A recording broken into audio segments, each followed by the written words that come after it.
Kita lihat ya teman-teman ya, beliau nampak tertidur sedang memakai gas oksigen teman-teman ya.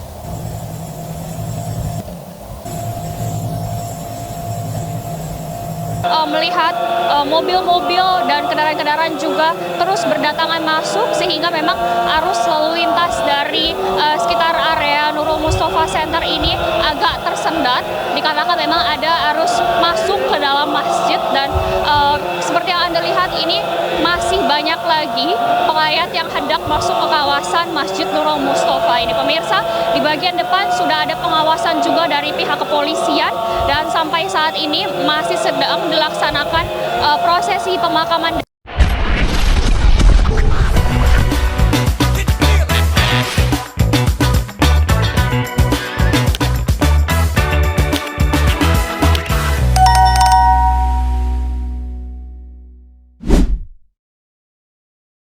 Assalamualaikum warahmatullahi wabarakatuh, sahabat pelita yang dirahmati Allah. Ketemu kembali dengan channel ini ya. Semoga para sahabat dalam kondisi sehat walafiat dan tentunya masih dalam lindungan yang maha kuasa. Cuplikan video barusan sangat menarik sekali ya sahabat ya. Tetapi cuplikan barusan itu bukan serta-merta mewakili keseluruhan isi video. Jadi alangkah baiknya ketika kita menonton sebuah video itu jangan di skip, kita simak sampai selesai. Biar apa? Biar kita tidak gagal paham dalam menanggapi sebuah video yang tentunya ditakutkan ketika kita salah paham menanggapi sebuah video, nanti kita itu konslet ketika menanggapi ataupun berdiskusi di kolom komentar. Jadi mari kita simak keseluruhannya. Tetapi sebelum kita lanjut, buat Anda yang belum dukung channel ini, jangan lupa dukung channel ini dengan cara di like, di share, dan subscribe-nya.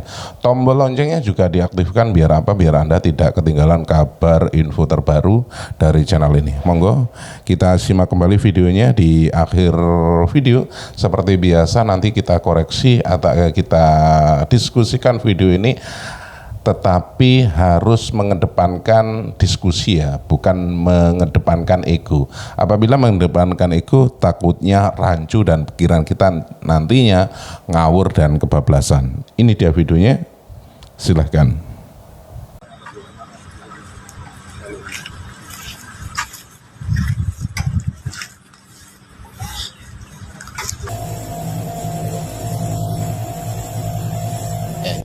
Kita lihat ya teman-teman ya, beliau nampak tertidur ya, sedang memakai gas oksigen teman-teman ya. Teman-teman melihat mobil-mobil dan kendaraan-kendaraan juga terus berdatangan masuk, sehingga memang arus lalu lintas dari sekitar area Nurul Mustafa Center ini agak tersendat dikarenakan memang ada arus masuk ke dalam masjid. Dan seperti yang Anda lihat ini masih banyak lagi penghayat yang hendak masuk ke kawasan Masjid Nurul Mustafa ini. Pemirsa, di bagian depan sudah ada pengawasan juga dari pihak kepolisian, dan sampai saat ini masih sedang dilaksanakan prosesi pemakaman. Dimana di dalam video podcast dengan Refli Harun ya, Habib Bahar bin Smith ini menceritakan tentang riwayat pendidikan dirinya, di mana beliau ini mengaku ya bahwa beliau ini menuntut ilmu agama itu sudah selama 18 tahun teman-teman. Masya Allah, luar biasa ya, 18 tahun gak main-main itu ya. Coba kita simak videonya. Ini ada yang nanya, belajar ilmu di mana Habib Bahar? Saya mondok itu pertama di Al Khairat. Di Al Khairat yang pertama teman-teman. Di Al Khairat Habib Idrus bin Salim Al Jufri, guru tua. Jawa Timur. Di Sulawesi. Oh, Sulawesi. Oh, di Sulawesi ya teman-teman. Kemudian dari Al Khairat Habib Idrus bin Salim Al Jufri, saya memperdalam lagi di Darul Lughah wa Dakwah. Masya Allah, ternyata banyak juga ya teman-teman. Kemudian saya memperdalam lagi khusus ilmu alat. Ilmu alat. Muslimin.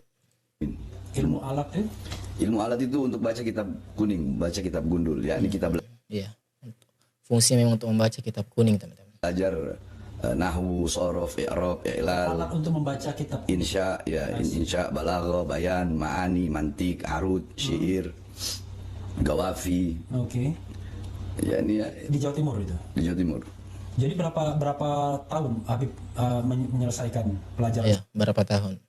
semua itu? 12. Spending time-nya. 12. Beliau mencoba mengingat teman-teman ya, berapa tahun sudah beliau habiskan untuk menuntut ilmu. 18 tahun lah. Oh, 18 tahun. Masya Allah.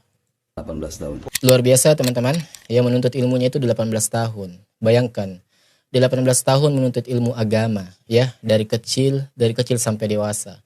Bahkan sampai mendalami ilmu alat katanya, ya, ilmu nahwu, ilmu sorof, ilmu balaghah, ya, itu semuanya dipelajari oleh Habib Bahar bin Smith.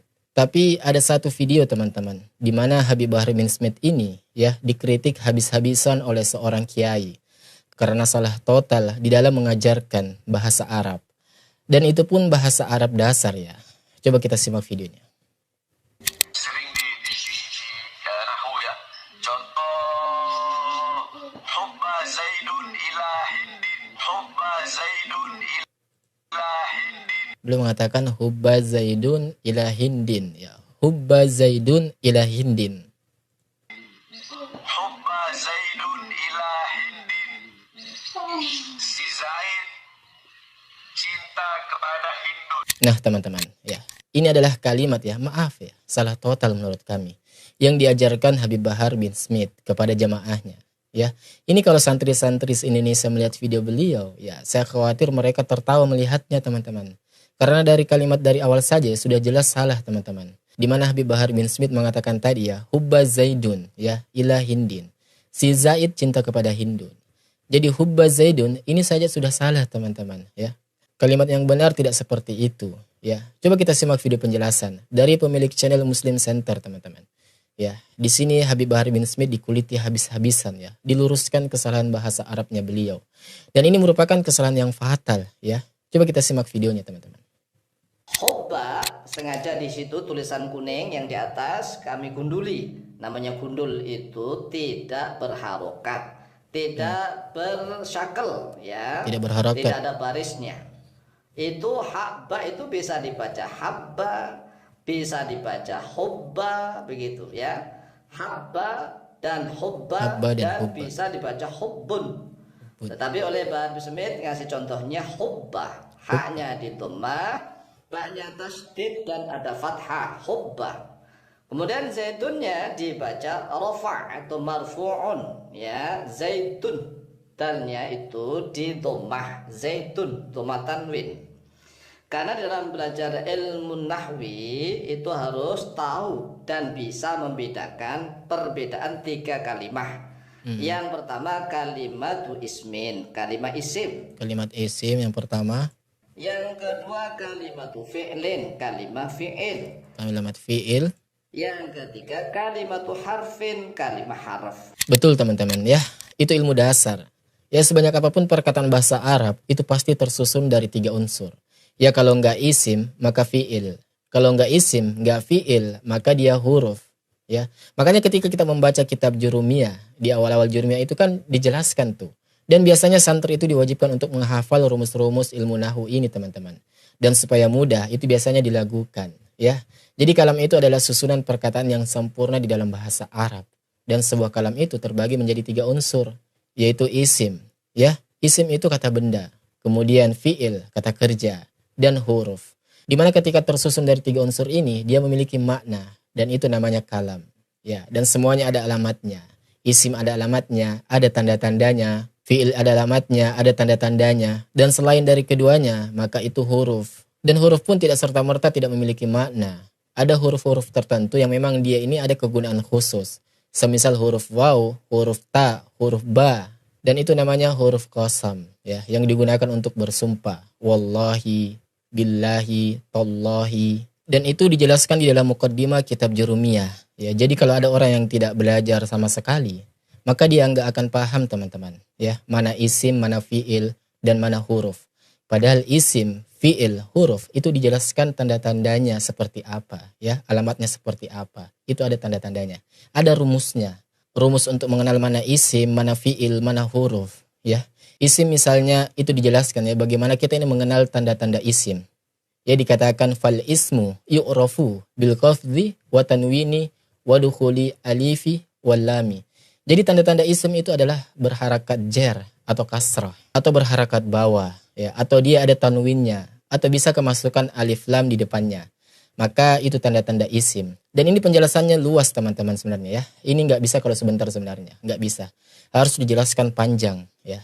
Tetapi intinya bahwa kalau orang tidak paham kaidah-kaidah awal dalam bahasa Arab, itu nggak akan bisa ya. Kalau nggak bisa membedakan mana isim, mana fiil, mana huruf, itu nggak akan bisa bahasa Arab. Ya karena itu inti.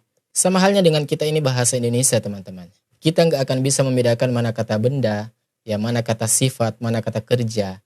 Kita nggak akan bisa berbahasa Indonesia yang baik dan benar ya. Coba kita lanjut videonya teman-teman. Jadi harus bisa membedakan nih. Dibaca hubba ini fiil atau isim atau harf begitu. Dibaca hubba lo ya. Hubba. Hubba. Kalau seandainya fiil apa? Kan fiil itu ada fiil madhi, ada fiil mudhari. Ya. Kemudian kira-kira ini lazim atau muta'addi, ma'lum atau majhul, kan begitu nih. Ya kan harusnya begitu. Kemudian zaitunnya dibaca rofa. Lah terus jadi apa? Nah, sekarang mari kita kupas satu per satu. Satu kata per kata, satu kalimah per kalimah. Jadi awalnya, asalnya yaitu habba, haknya fathah, baknya fathah. Fi'lun madin adalah kata kerja bentuk lampau. Bina mudha'af, mengikuti bangunan mudha'af, yaitu ada dua huruf yang ditumpuk jadi satu karena hurufnya sama, yaitu ba sama ba. Awalnya hababa menjadi habba. Ya, Namanya bina habba mudha'af. menjadi habba. Ala wazni farlo. Farlo itu aslinya faroro. Kemudian fi'il mudhari'nya ya firru. Yang bisa kita tasrif secara istilahi, secara sederhana begini. Habba yahibbu. Farro ya firru berarti habba yahibbu. Kemudian untuk masdarnya hubban, hubban. Nah, tadi Bahar bin Smith membaca hubba ini. Nanti kita bahas nih. Fahuwa habun. Untuk isim fa'ilnya habun. Ya, habun. Ya. Asluhu habibun begitu, habibun. Wadaka mahbubun. Untuk isim maf'ulnya mahbubun wa habibun. Yang dicintai dan yang mencintai begitu. Lalu sekarang kita bahas yang dibaca oleh Bahar bin Smith. Kalau dibaca habba, haknya fathah, baknya fathah, ini indikasi yang pertama adalah fi'il madhi bina majhul. Majhul artinya yang pasif, ya pasif. Pasif itu artinya di kalau bahasa Indonesia. Kan kalau aktif pasif di. Dalam bahasa Arab aktif itu namanya ma'lum, pasif namanya majhul. Yeah. Ma'lum itu arti secara harfiah lugawiyah, artinya yang diketahui itu ma'lum. Yang tidak diketahui, yang dibodohkan artinya majhul begitu. Yeah. Kalau dibaca hubba berarti satu indikasi ini majhul begitu. Zaitunnya berarti menjadi naibul fa'il. Karena setiap fi'il yang maklum itu butuh fa'il. Yang majhul butuh naibul fa'il. Dua-duanya dibaca rofa, Tetapi kalau naibul fa'il secara makna dia menggantikan maf'ul bih secara makna. Yeah. Dia sebenarnya objek. Tetapi secara objek, kedudukan kalimat di dalam suatu jumlah dia harus rofa. Mengapa? Dia kedudukannya menggantikan fa'il. Fa'il itu harus baca rofa. Naibul fa'il juga harus dibaca rofa. Maka kalau dibaca hubba zaitun artinya telah dicintai terhadap Zaid. Dalam metode al-ma'alim naibul fa'il dimaknai terhadap.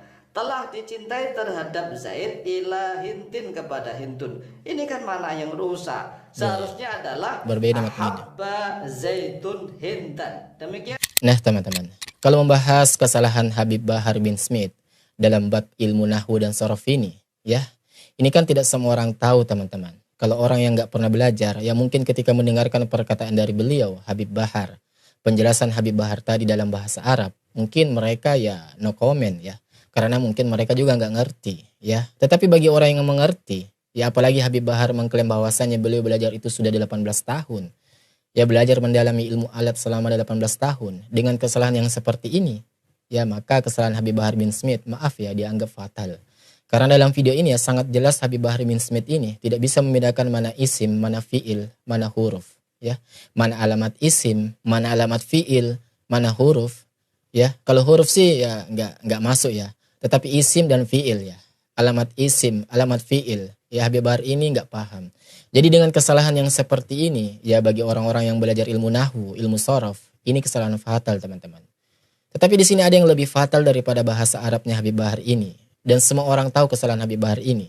Dan ini kesalahan lebih fatal namanya ya. Coba kita lihat videonya teman-teman. Oh, feel free. Oke, silakan. Baik. Yakni malam pertama tarawih keutamaannya yakni fi dhanbih min al-mu'minin yakhruj. كيوم ليلة أول في ذنبه من المؤمن يخرج أمه ولدته كيوم ليلة في ذنبه Belum membaca dari arah kiri ke kanan ya teman-teman. Kita ulangi sekali lagi ya teman-teman. Kita coba dengarkan baik-baik. المؤمن يخرج أمه ولدته كيوم من المؤمن يخرج أمه ولدته Itu ummuhu waladtuhu. كيوم ليلة في ذنبه من المؤمن يخرج. Tuh teman-teman ya. Ini apa enggak, maaf ya, lebih parah daripada yang tadi. Kalau tadi masih maklum lah manusia, kita semua ini ya tempatnya lupa. Ya tetapi kalau yang ini teman-teman, beliau membaca tulisan Arab itu dari kiri ke kanan. Coba, tulisan Arab dibaca dari arah kiri ke kanan. Ini kan jadi bahan maaf tertawaan teman-teman. Ya, membaca tulisan Arab dari kiri ke kanan. Saya terima tantangan yang keempat. Telah preman, telah kekerasan. Ingat, kau bilang kau punya gerak kekerasan. Kau bilang siapa beli, kau borong. Saya baru Smith mengalir dalam tubuh saya 7 darah Indonesia Timur, 7 darah Republik Indonesia. Saya 7 darah Indonesia Timur, 7 darah Republik Indonesia. Saya tampar kamu dengan celah yang keempat, yaitu preman. Baik, satu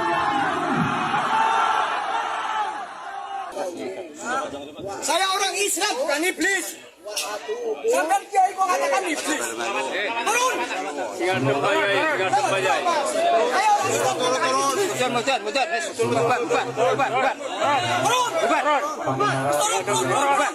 Turun. Orang Islam katakan iblis. Turun. Pun Pak. Pengajian kok. Berbebong Islam iblis. Turun. Itu bukan ucapan kiai kalau ngomong iblis. Bukan sahabat kiai.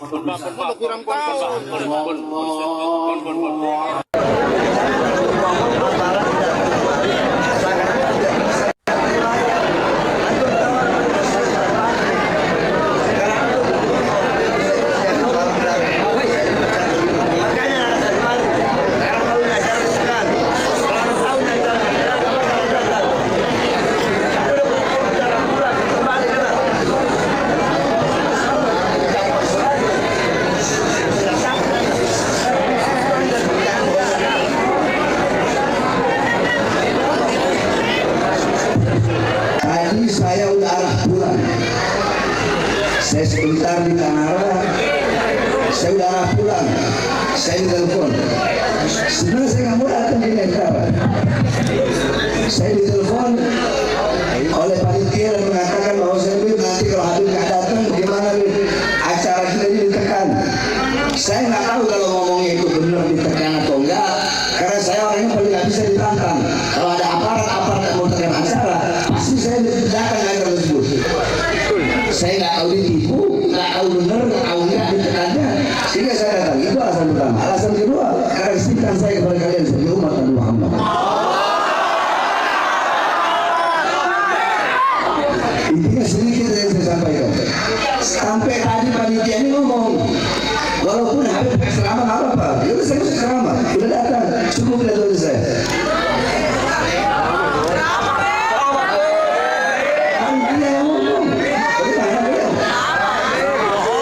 Laki-laki itu dipegang omongannya.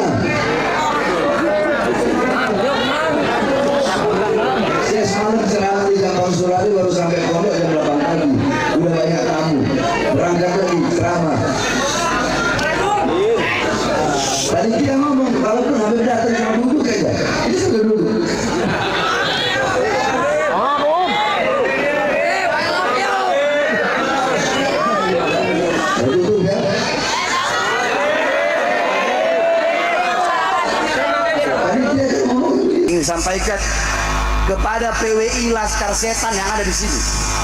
Di sini. Ya. Dan antek-anteknya siapapun, mau polisi kayak yang dukung, mau tentara kayak yang dukung, mau jawara kayak yang dukung, siapapun yang mendukung, kita orang nggak pernah cari musuh, betul? Pernah nggak kita cari musuh? Kita orang nggak pernah cari musuh. Kita orang nggak ngarep ada musuh, nggak mau cari musuh. Tapi kalau musuh datang duluan, ingin menghalangi, ingin menghalau, ingin membubarkan, maka kami tidak akan lari. Kami akan berjuang, tak akan berhenti sampai mati, tak akan mundur, walaupun jasad kami harus hancur, saudara-saudara. Allahu Akbar, Allahu Akbar. Indonesia merdeka, merdeka, hidup rakyat. Oleh karenanya saya tanya, siap lawan ormas kepecah belah bangsa? Siap lawan Laskar Setan yang suka mengadu domba? Siap lawan? Maju atau biarkan? Maju atau biarkan? Siap hancur? Kurang keras, siap hancur? Siap mati? Siap binasa? Allahu Akbar, Allahu Akbar. Sahabat Pelita yang dirahmati Allah ya, keseluruhan videonya sudah kita simak bareng-bareng dan semoga para sahabat itu bisa mengambil hikmah atau mengambil ilmu dari apa yang sudah disampaikan. Ketika kita melihat sebuah video ataupun kita mungkin suka dengan sesuatu, tentunya ada pro dan kontra. Satu contoh video barusan mungkin ada yang pro, ada yang kontra ya. Tentang hal ini kita itu harus dituntut untuk mengedepankan akal pikiran yang waras. Sekali lagi dikedepankan akal pikiran yang waras ketika kita berdiskusi di kolom komentar tentang video ini dan juga video-video lainnya sahabat ya. Dan ketika kita berdiskusi mengedepankan ego, yang terjadi bukan malah bisa mengambil keputusan yang pas, tetapi akan berbalah-balahan di media sosial melalui komen dan lain sebagainya.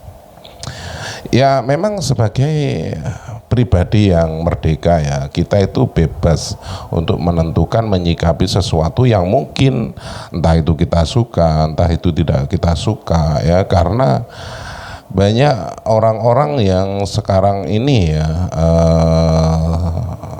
memposisikan diri itu sebagai sesuatu yang mungkin berlebihan.